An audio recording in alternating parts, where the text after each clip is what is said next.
It should have been a massacre, a footnote in history.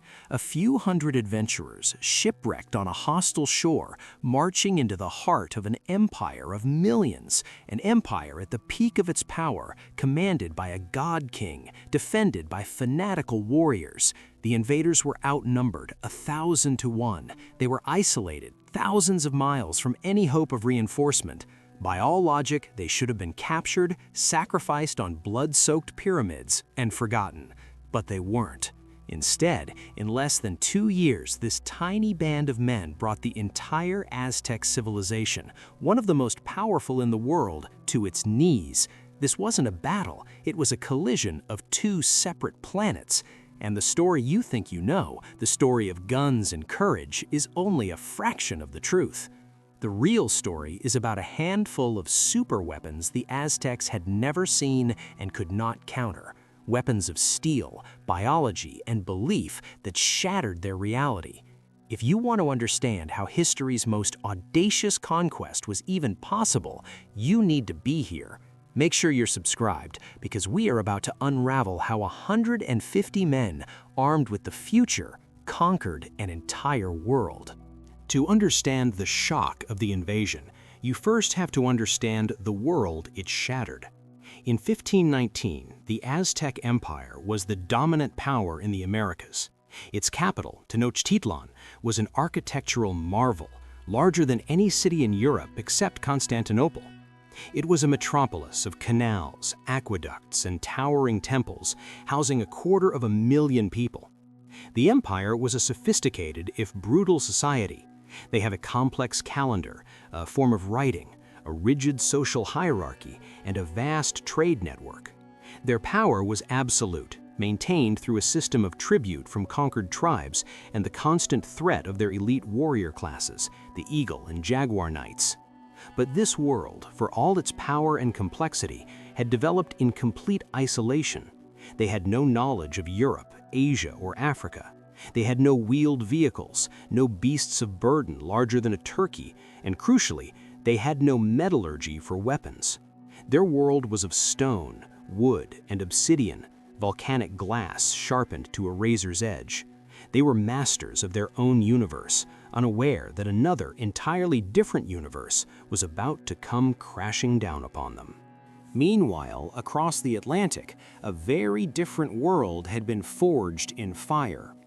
Spain in the 16th century was the product of 700 years of constant warfare, the Reconquista, the fight to drive the Moors from the Iberian Peninsula.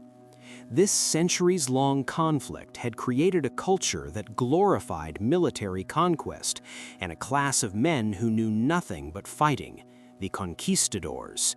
They were ruthless, ambitious, and deeply religious, seeing their conquests as a divine mission. But above all, they were hungry for wealth. The tales of gold in the newly discovered Americas created a fever that drew thousands of them across the ocean. Unlike the Aztecs, European civilization was a melting pot of technologies and ideas drawn from across the globe. They had the printing press, advanced navigation, and most importantly, they had mastered the art of turning metal into tools of death. They had steel, forged in the fires of Toledo, and they had gunpowder, a Chinese invention that had transformed European warfare. These men were not just explorers, they were professional soldiers from a hyper-competitive, war-torn continent, and they were about to introduce their brutal arts to a world that was completely unprepared for them.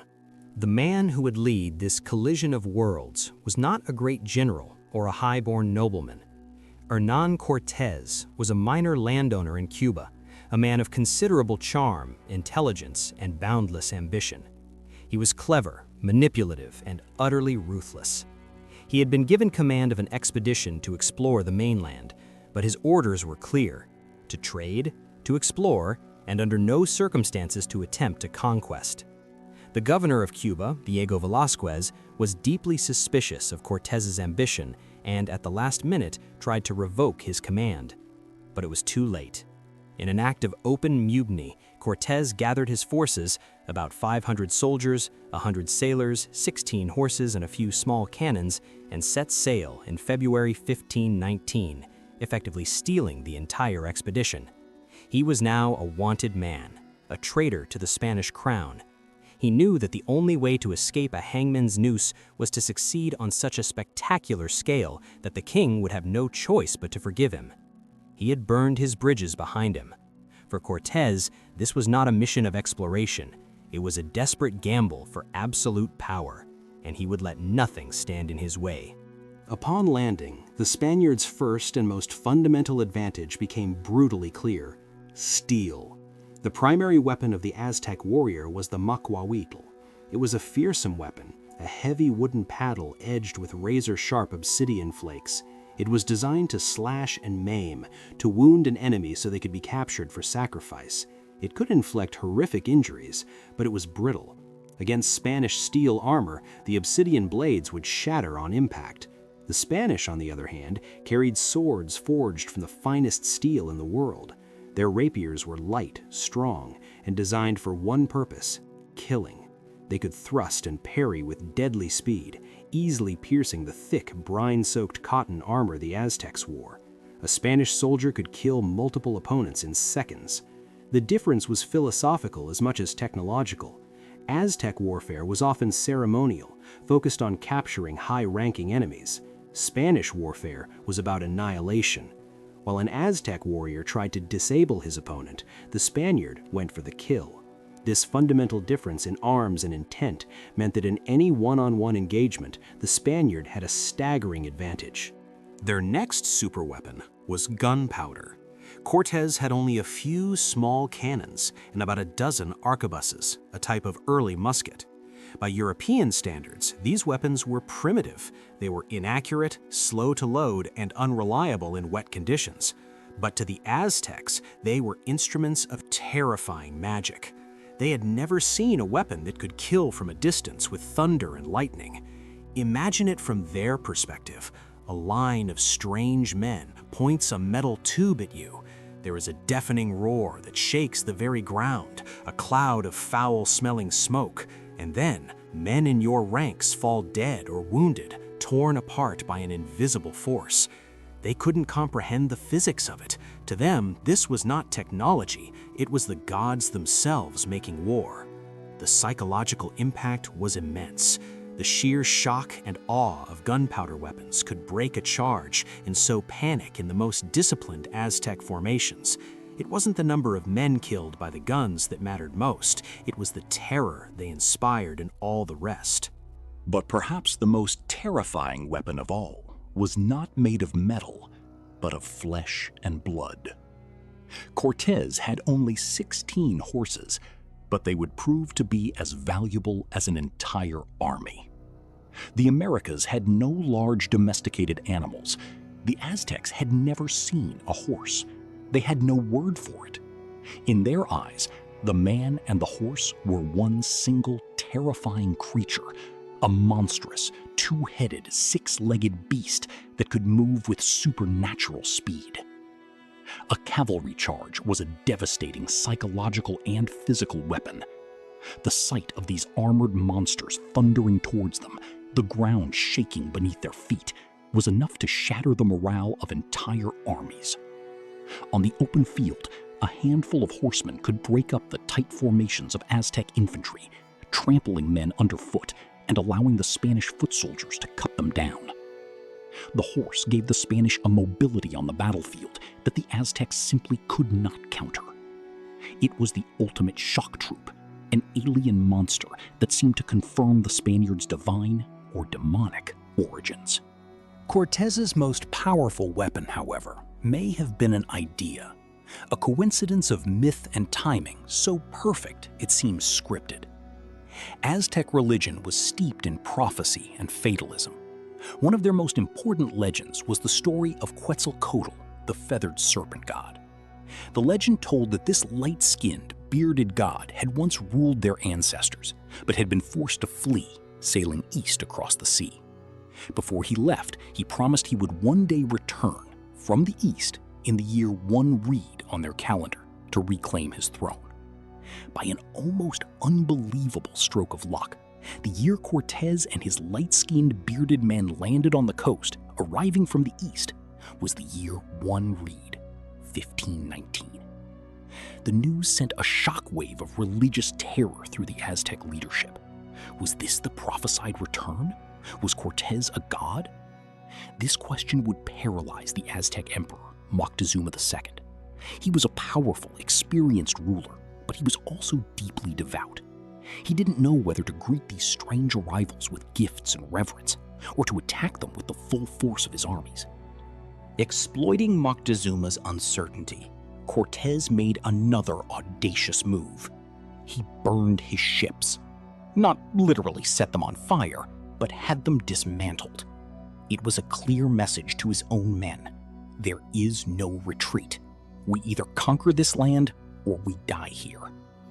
He then began the seemingly suicidal march inland towards the capital, hundreds of miles away. This march would take them through the territory of tribes that were subjugated by the Aztecs and hated them with a burning passion. This was the empire's great weakness. It was not a unified nation, but a collection of conquered peoples, forced to pay heavy tribute in goods and human lives for sacrifice. Cortez, a master politician, quickly realized that he could turn this resentment to his advantage. The conquest of Mexico would not be a story of 500 Spaniards against an empire. It would be the story of 500 Spaniards leading a massive native rebellion against their oppressors. His first and most important test would come when he entered the lands of the fierce and independent Tlaxcalans. The Tlaxcalans were the Aztecs' traditional, sworn enemies. They had resisted Aztec domination for decades and were one of the few unconquered peoples in the region. When the Spanish entered their territory, they didn't see gods, they saw new invaders. They attacked the Spanish force with tens of thousands of warriors in a series of ferocious battles. For days, Cortez and his men were on the brink of annihilation. They survived only through the superiority of their steel weapons, their disciplined tactics, and the terror of their horses and cannons. But after holding off the Tlaxcalan armies against impossible odds, the Tlaxcalan leaders came to a stunning realization. Any enemy of their hated enemy Moctezuma was a potential friend, and these strangers possessed weapons of incredible power.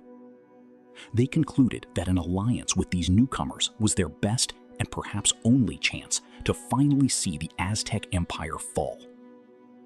After fighting them to a standstill, Cortez masterfully negotiated a peace and forged the single most important alliance of his campaign.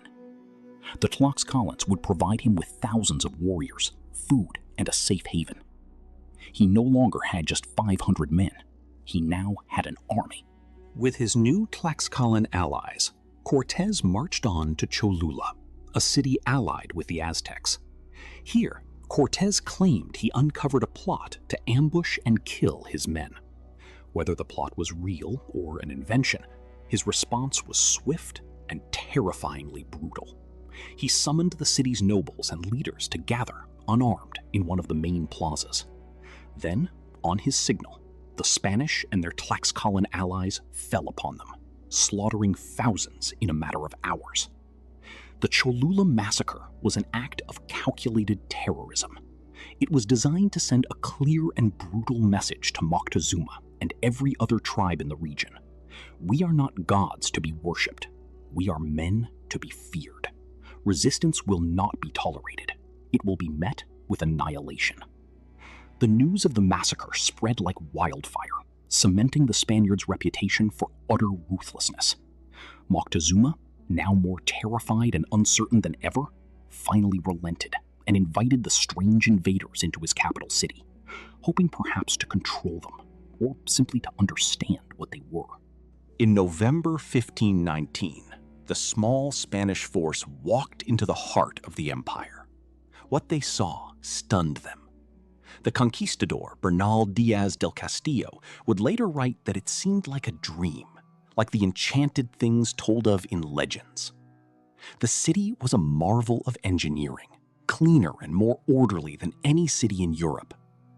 Moctezuma greeted them with ceremony and gifts of gold, housing them in one of his father's palaces. For a week, the Spanish were honored guests, living in a gilded cage. They were surrounded by hundreds of thousands of potential enemies, trapped on an island city with only a few narrow causeways for escape. Cortez knew his position was incredibly precarious. The Aztecs' hospitality could turn to hostility at any moment. He needed to regain the initiative. And so he decided on a plan of such breathtaking audacity that it should have been impossible. He was going to kidnap a god. Using a minor conflict on the coast as a pretext, Cortez and a handful of his men marched into Moctezuma's palace and placed him under arrest. They demanded that he come with them back to the Spanish quarters. It was a bluff of epic proportions. A few dozen men telling the absolute ruler of millions that he was their prisoner. The Aztec emperor's guards could have killed them all in an instant, but they waited for the command from their king, and that command never came. Moctezuma, trapped between his fear of the Spaniards' strange power and his duty to his people, hesitated. He argued for hours, but eventually he submitted. He walked out of his own palace a free man and entered the Spanish quarters as a hostage. With this single audacious move, Cortez had effectively decapitated the Aztec Empire. He could now issue orders through Moctezuma, controlling the empire's vast machinery through its captive leader. For months, this bizarre state of affairs continued, with the Spanish ruling the empire from the shadows through their puppet emperor. This fragile illusion of control was shattered when Cortez was forced to leave the city to deal with another Spanish force sent from Cuba to arrest him. He left his hot-headed lieutenant, Pedro de Alvarado, in command. In Cortez's absence, Alvarado, fearing an uprising, made a fatal mistake. He ordered his men to attack and slaughter thousands of unarmed Aztec nobles who were celebrating a religious festival. The city exploded in a rage that had been simmering for months. When Cortez returned, having defeated the force sent to arrest him and incorporated their men into his own, he found Tenochtitlan in open, furious rebellion. The Spanish were besieged in their palace. Their puppet emperor, Moctezuma, was killed, either by his own people or by the Spanish. Under constant attack and with supplies running out, the Spanish decided to attempt a desperate nighttime escape, but they were discovered. The retreat turned into a bloody rout known as La Noche Triste, the Night of Sorrows. Weighed down by the gold they tried to carry, hundreds of Spaniards and thousands of their Tlaxcalan allies were killed or captured. The survivors who limped away had lost everything. The conquest seemed to be over. But the Spanish had left behind a secret, silent ally, a weapon far more devastating than steel or gunpowder. Among the men who had come from Cuba to arrest Cortez was an African slave who was carrying smallpox. The Spanish, like all Europeans, had been exposed to the disease for centuries and had developed a degree of immunity. The native peoples of the Americas had never encountered it. To them, it was an alien plague against which they had zero natural defense.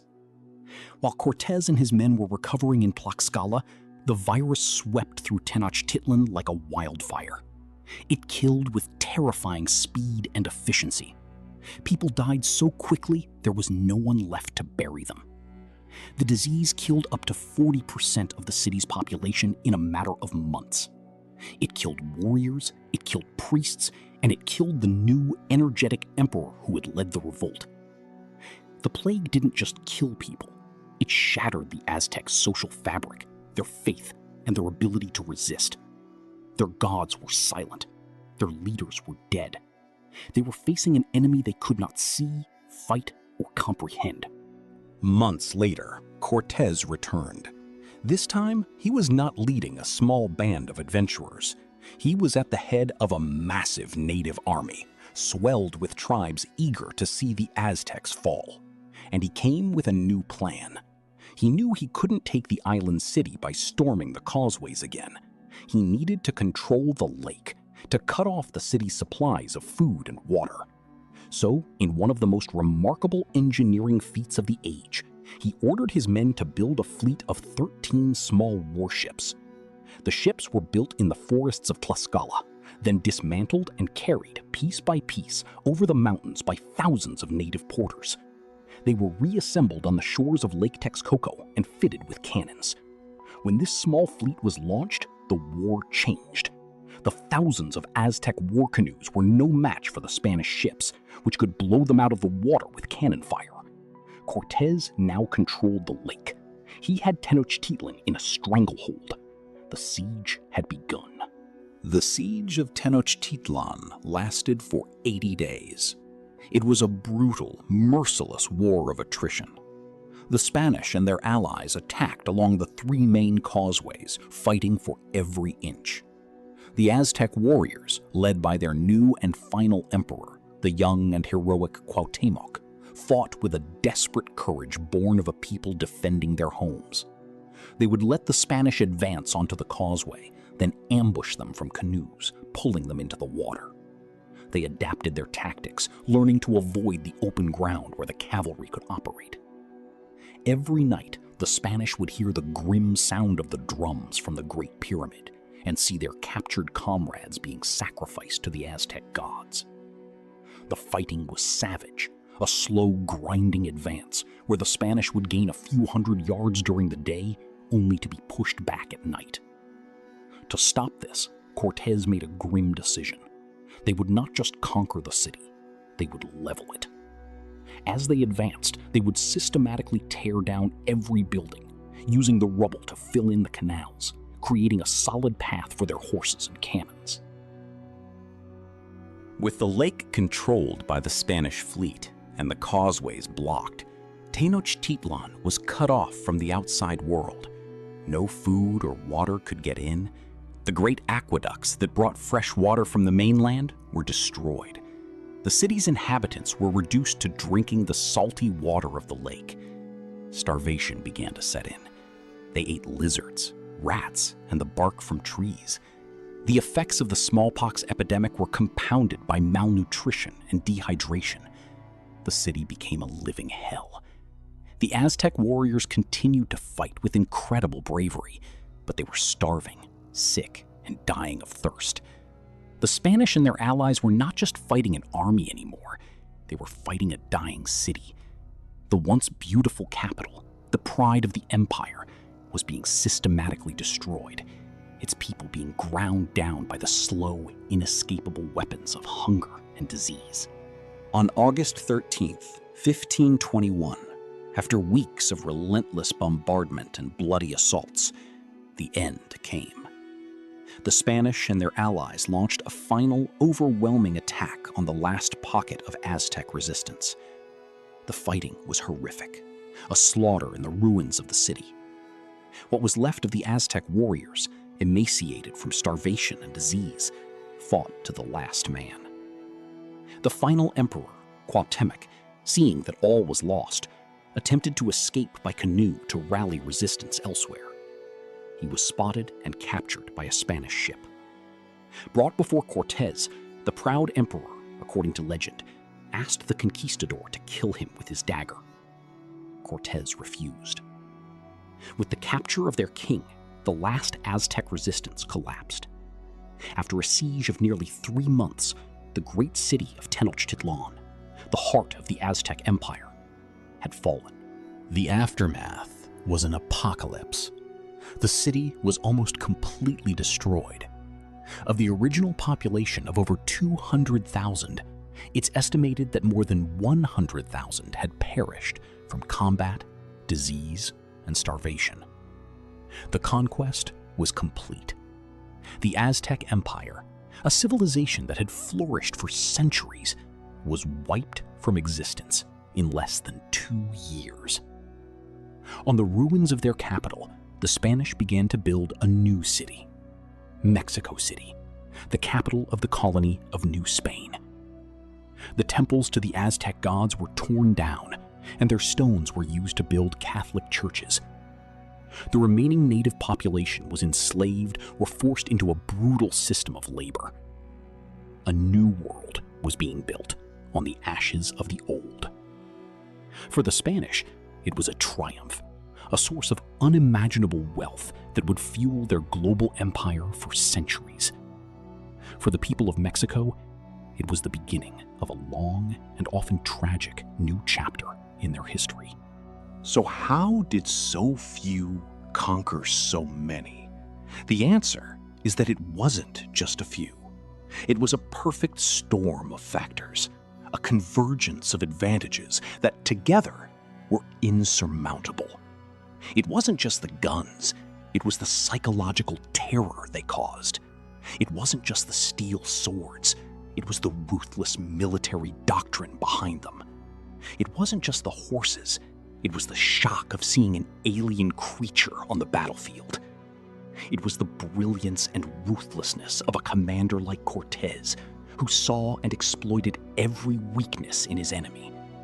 It was the crucial alliance with the Tlaxcalans, which turned an invasion into a civil war.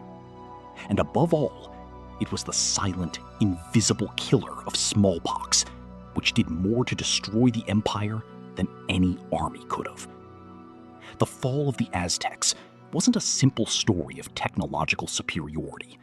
It was a complex tragedy, a collision of two worlds that had developed on separate evolutionary paths. One world, for better or worse, was simply not prepared for the other. The legacy of this conquest is complex, and it echoes to this day. It was an event of incredible brutality and destruction, but it also marked the beginning of the modern nation of Mexico and the interconnected, globalized world we now live in.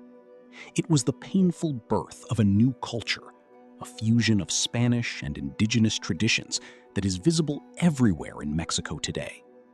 The story of Cortez and the Aztecs serves as a stark reminder of how fragile civilizations can be, and how a handful of technological, biological, and cultural advantages can change the course of history in the blink of an eye. It shows how a few determined individuals, in the right place at the right time and armed with the right tools, can topple an empire and reshape a continent. The world we inhabit was built on such collisions, moments where one world ended and another began. The fall of the Aztecs was a perfect storm where technology, disease, and internal politics all converged at once. What other moments in history do you think were decided by a similar perfect storm of factors? Let us know your thoughts in the comments below. We love reading through the historical examples you all come up with. And if you enjoy these deep dives into the turning points that shaped our world, make sure you're subscribed and have hit the notification bell so you don't miss our next video. Thank you for watching.